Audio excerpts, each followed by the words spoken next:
mean, aside from Giannis, was everybody here and able to? Yeah, it's a great practice. Good day. We're going to come back for film tonight and walk through, but no practice. I just thought the energy, the intent, everything was really good. Are you planning on two-a-days or a version of a two-a-day? New school two-a-days. Yeah, where you come back and you watch film, walk through. We're probably going to do 2 or 3 of them for sure. How much does, from an install perspective, not having Giannis here? It doesn't change much at all. Some of the stuff we're doing, we're going to do when Giannis comes. Some of it he's done, some of it is new, but it doesn't really matter. We're just moving forward. How do you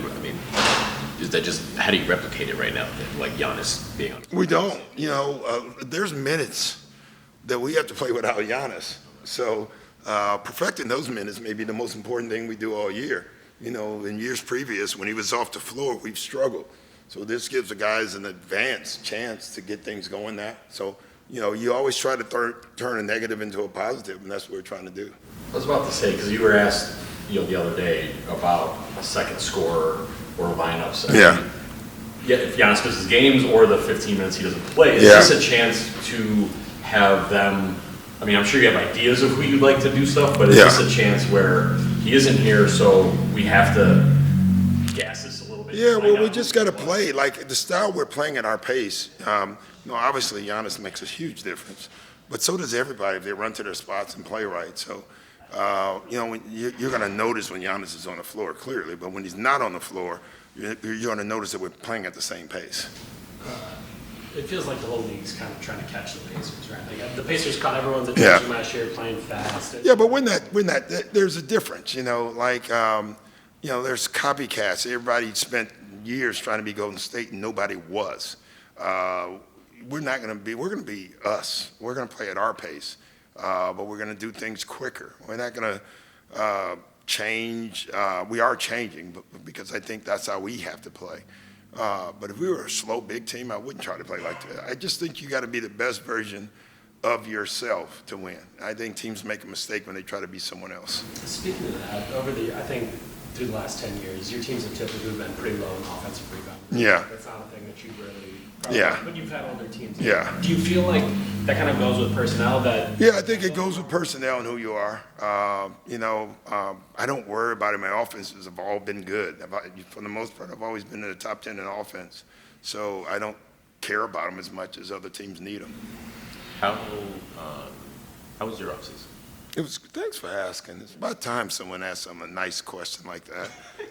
My offseason was. So this is the setup. I do want to know. No, offseason was. I had a great offseason. One of my better ones. How did you? I feel like coming in, you came in mid-season coaching, and you talked about how you sort of wanted to install offense. How did you sort of approach this from a coach's perspective? Yeah, this one is easier because even though we have a lot of changes, the changes we have all played the way we want to play.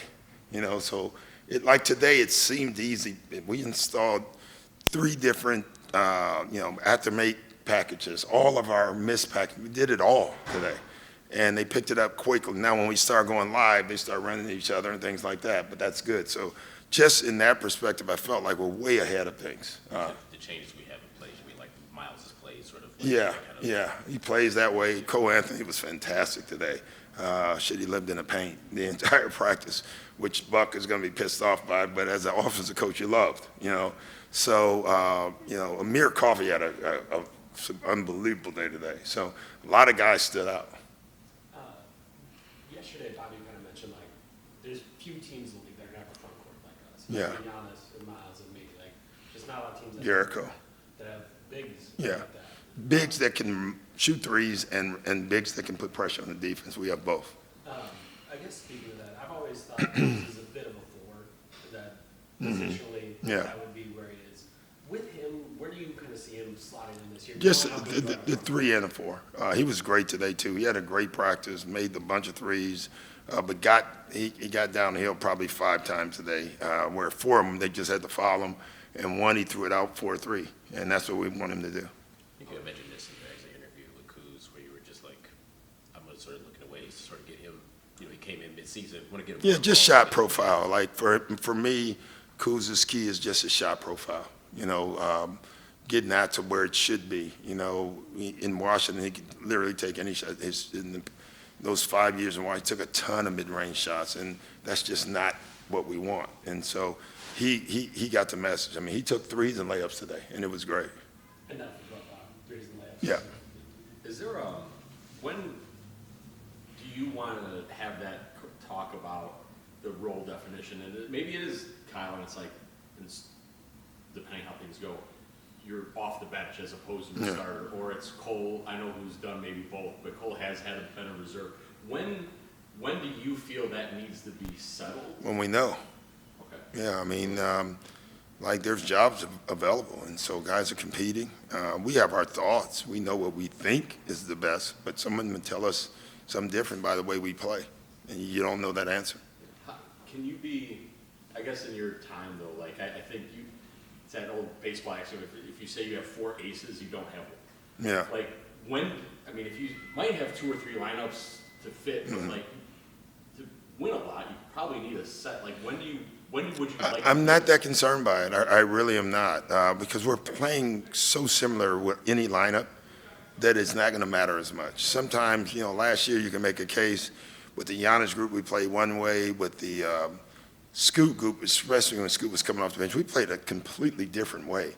Right now, we're just trying to play the same way with the same guys and put guys in different spots and do it with urgency. I'm curious with Scoot. He played so. Yeah. And by the time you get to game 5, Yeah. he started. Yeah. How much does that specific thing? That's a big jump. That's a big jump. You think about Scoot and his career. He started out as a high draft pick.